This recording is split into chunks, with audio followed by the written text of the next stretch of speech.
Hello, it's Lisa, and welcome to this episode of the CODI cast, where we talk about all things trending in the world of digital marketing.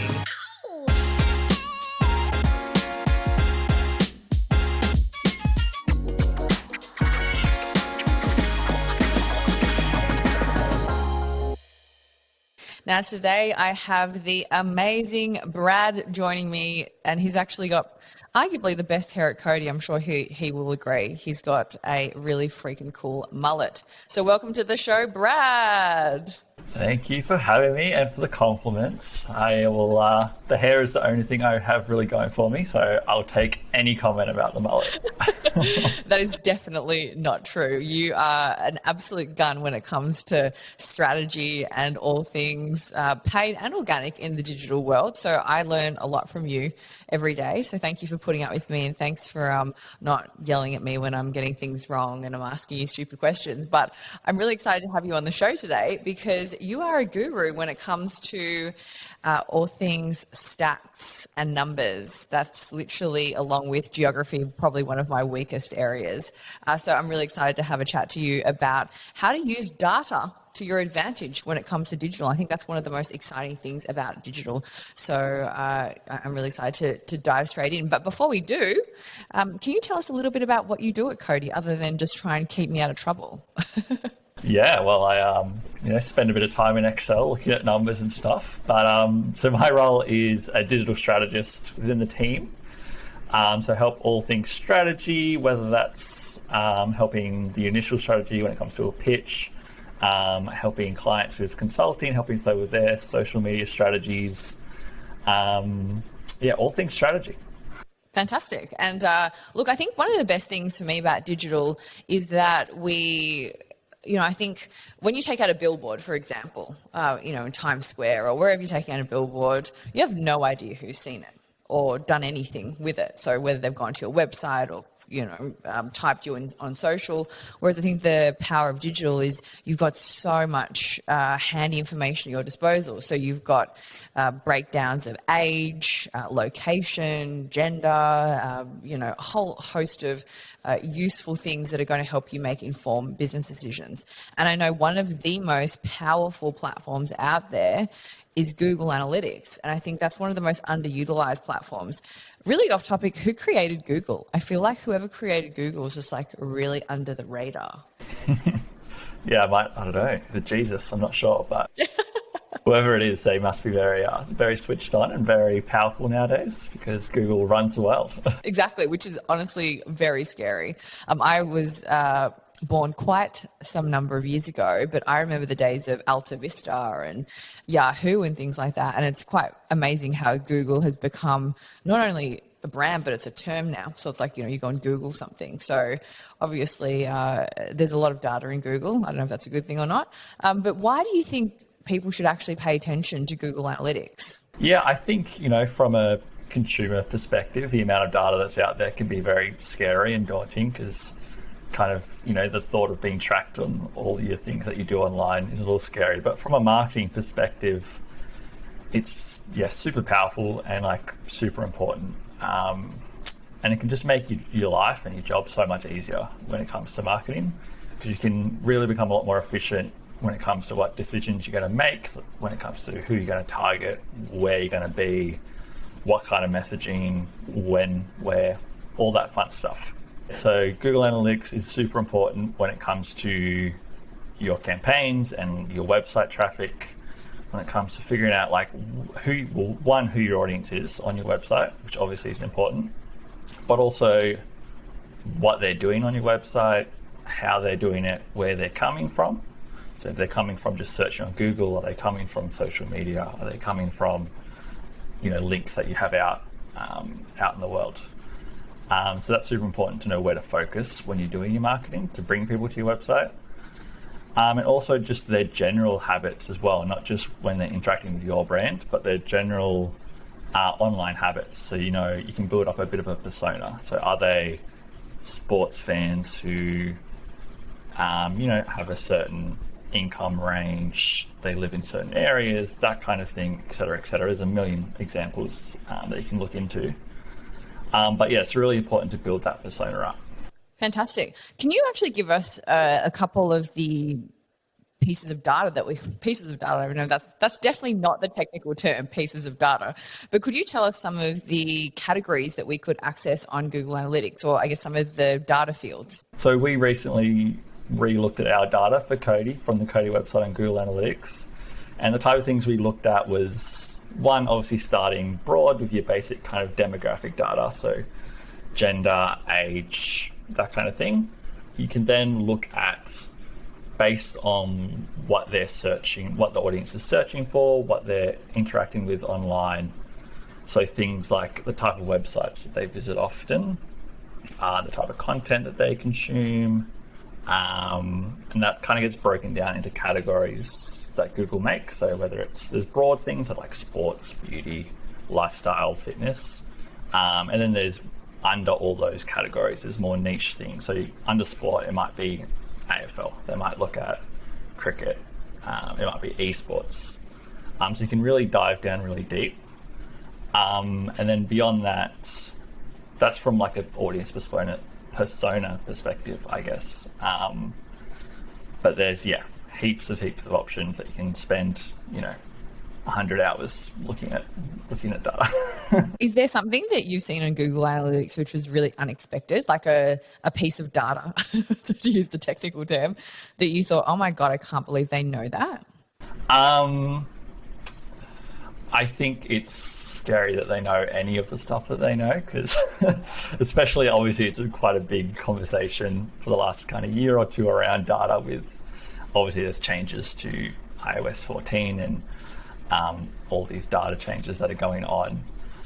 So it is scary, and people are becoming a bit more aware of the data that's getting collected about them.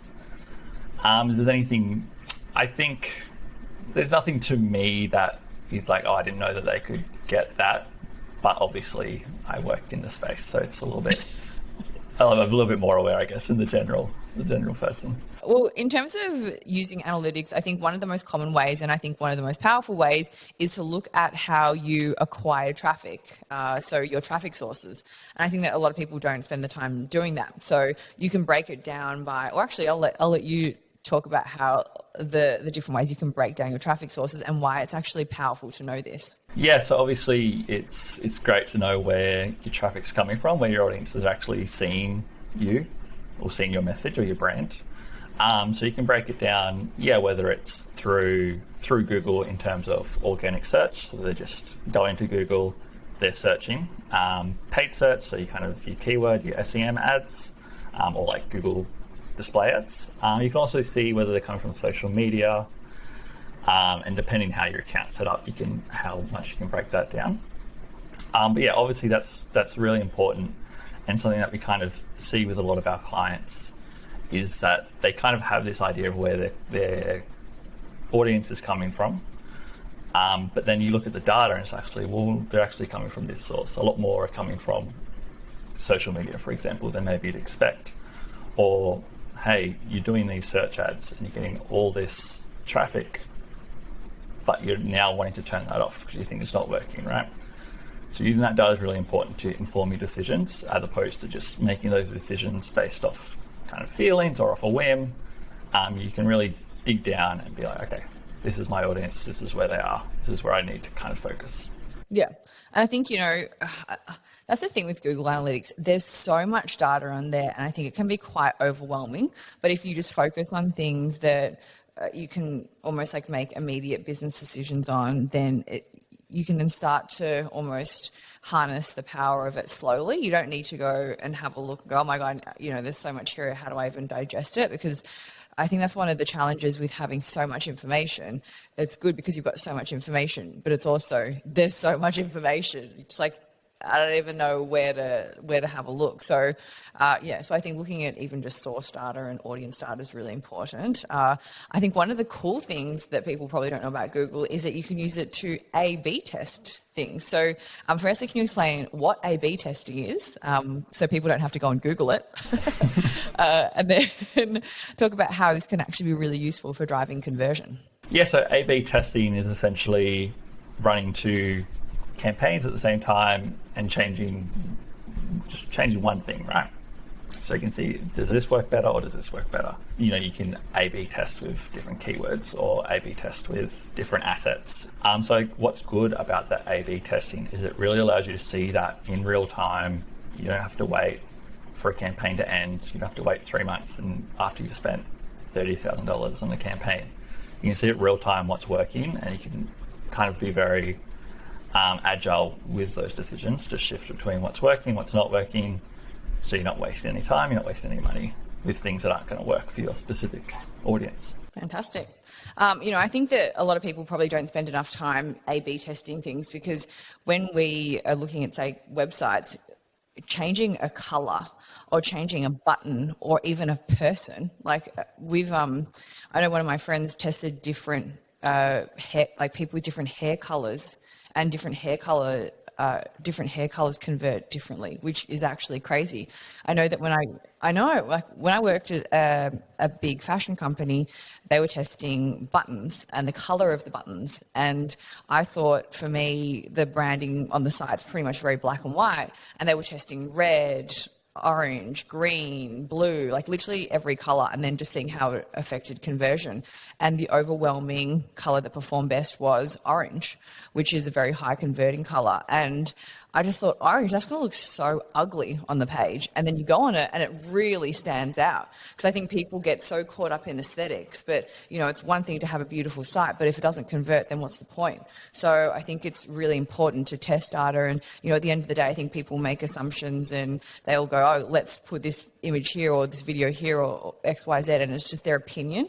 But really, like with Google Analytics, you can actually test things, and that's something that you can't do in bricks and mortar.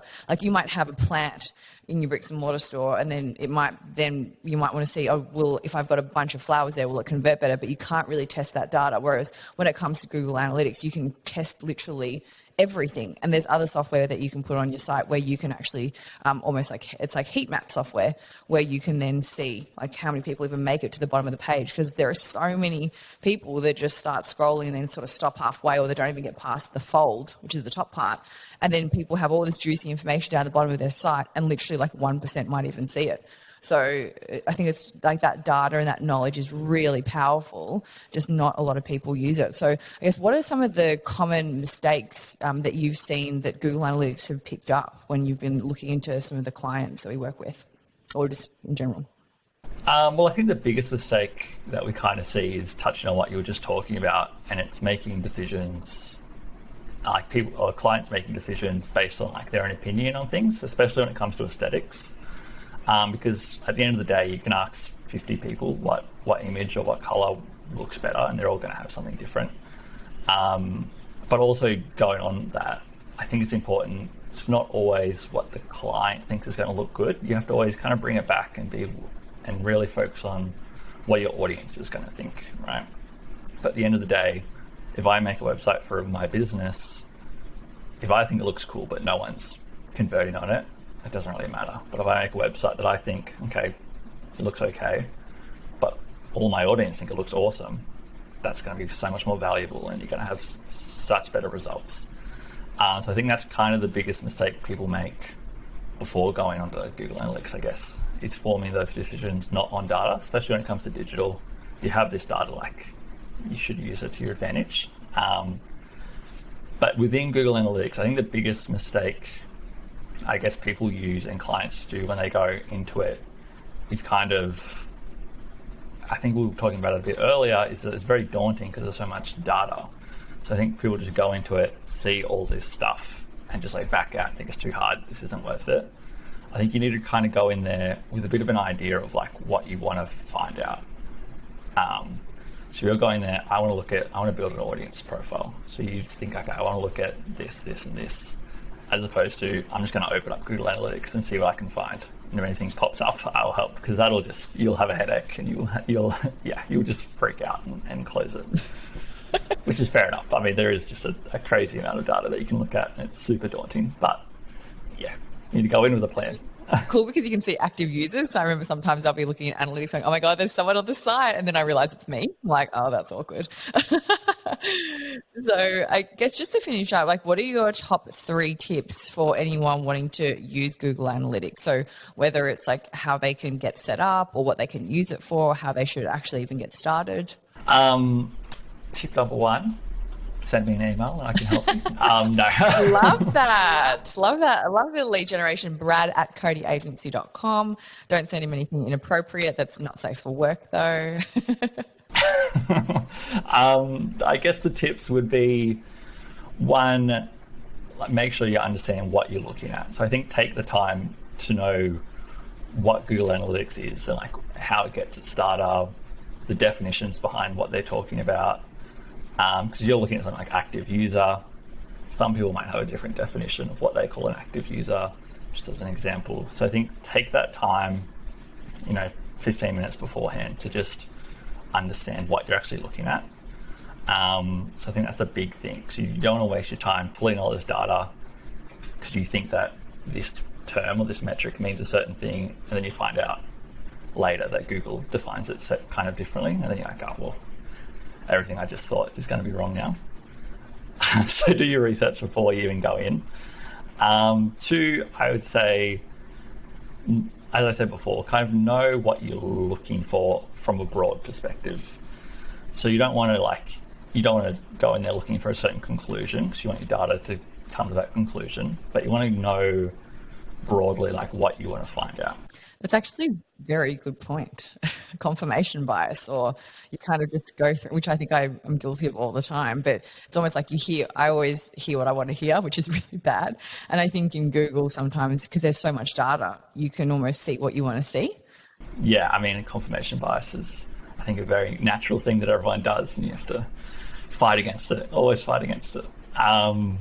And then my 3rd tip, I think, would be to, when you get your data, make sure when you're looking at it to be as organized as possible. And this is coming from someone who's very disorganized in all aspects of life.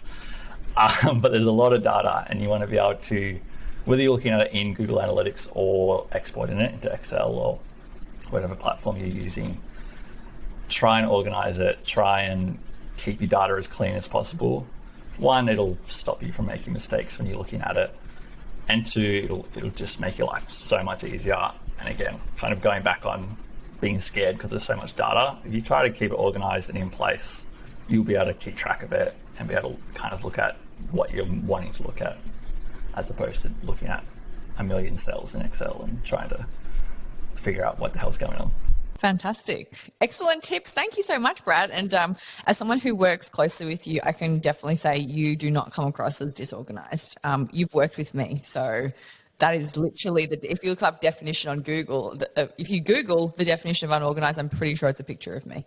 But thank you so much for sharing your insights and your time today. Honestly, I love working with you. And, when it comes to analyzing stats, like you just do such a great job, and the insights that you provide to our clients are really invaluable. So thank you for putting up with me. Thanks for your great work, and thanks for your time today.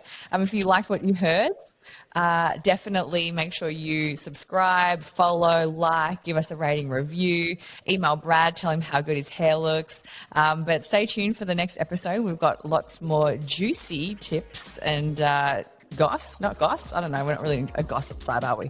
No, podcast. Lots more juicy tips to drop. Bye.